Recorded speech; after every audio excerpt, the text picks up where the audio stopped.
And it was told Joab, Behold, the king weepeth and mourneth for Absalom. And the victory that day was turned into mourning unto all the people, for the people heard say that day how the king was grieved for his son. And the people gat them by stealth that day into the city, as people being ashamed steal away when they flee in battle. But the king covered his face, and the king cried with a loud voice, O my son Absalom, O Absalom, my son, my son. And Joab came into the house to the king, and said, Thou hast shamed this day the faces of all thy servants, which this day have saved thy life, and the lives of thy sons and of thy daughters, and the lives of thy wives, and the lives of thy concubines, in that thou lovest thine enemies, and hatest thy friends.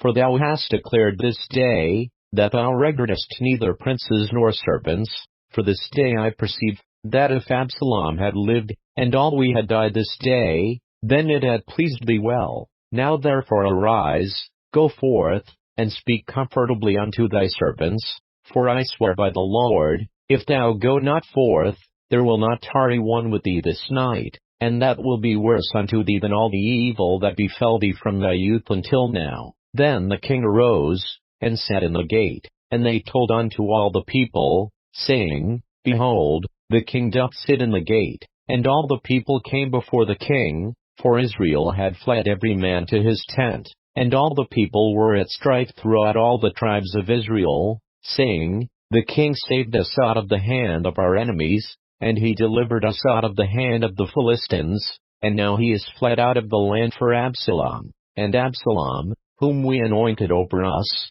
is dead in battle. Now therefore why speak ye not a word of bringing the king back? And King David sent Zadok and to Abiathar the priests, saying, Speak unto the elders of Judah, saying, Why are you the last to bring the king back to his house, seeing the speech of all Israel is come to the king, even to his house? Ye are my brethren, ye are my bones and my flesh, wherefore then are ye the last to bring back the king? And say ye to Amasa, Art thou not of my bone, and of my flesh? God do so to me, and more also, if thou be not captain of the host before me continually in the room of Joab. And he bowed the heart of all the men of Judah, even as the heart of one man, so that they sent this word unto the king, Return thou, and all thy servants. So the king returned, and came to Jordan. And Judah came to Gilgal, to go to meet the king, to conduct the king over Jordan. And Shimei the son of Gera, a Benjamite, which was of Bahurim, hasted and came down with the men of Judah to meet King David. And there were 1,000 men of Benjamin with him, and Ziba the servant of the house of Saul, and his 15 sons and his 20 servants with him, and they went over Jordan before the king. And there went over a ferry boat to carry over the king's household, and to do what he thought good. And Shimei the son of Gera fell down before the king, as he was come over Jordan, and said unto the king, Let not my lord impute iniquity unto me, neither do thou remember that which thy servant did perversely the day that my lord the king went out of Jerusalem, that the king should take it to his heart. For thy servant doth know that I have sinned. Therefore, behold, I am come the first this day of all the house of Joseph to go down to meet my lord the king. But Abishai the son of Zeruiah answered and said, Shall not Shimei be put to death for this, because he cursed the Lord's anointed? And David said, What have I to do with you, ye sons of Zeruiah, that you should this day be adversaries unto me? Shall there any man be put to death this day in Israel? For do not I know that I am this day king over Israel? Therefore the king said unto Shimei, Thou shalt not die. And the king sware unto him. And Mephibosheth the son of Saul came down to meet the king, and had neither dressed his feet, nor trimmed his beard, nor washed his clothes, from the day the king departed until the day he came again in peace. And it came to pass, when he was come to Jerusalem to meet the king, that the king said unto him, Wherefore wentest not thou with me, Mephibosheth? And he answered, My lord, O king, my servant deceived me, for thy servant said, I will saddle me an ass, that I may ride thereon, and go to the king, because thy servant is lame. And he hath slandered thy servant unto my lord the king, but my lord the king is as an angel of God. Do therefore what is good in thine eyes.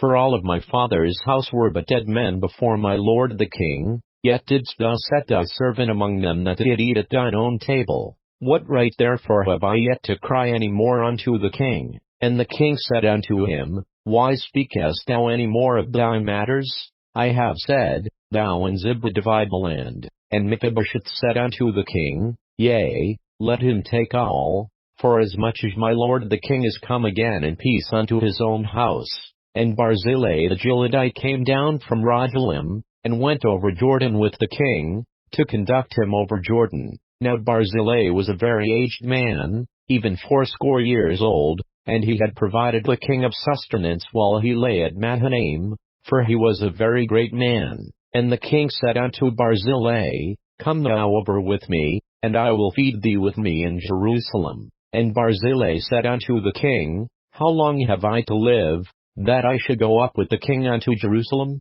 I am this day 80 years old, and can I discern between good and evil? Can thy servant taste what I eat or what I drink? Can I hear any more the voice of singing men and singing women? Wherefore then should thy servant be yet a burden unto my lord the king? Thy servant will go a little way over Jordan with the king, and why should the king recompensate me with such a reward? Let thy servant, I pray thee, turn back again, that I may die in mine own city, and be buried by the grave of my father and of my mother. But behold thy servant Shimham, let him go over with my lord the king, and do to him what shall seem good unto thee. And the king answered, Shimham shall go over with me, and I will do to him that which shall seem good unto thee, and whatsoever thou shalt require of me, that will I do for thee. And all the people went over Jordan. And when the king was come over, the king kissed Barzillai, and blessed him, and he returned unto his own place. Then the king went unto Gilgal,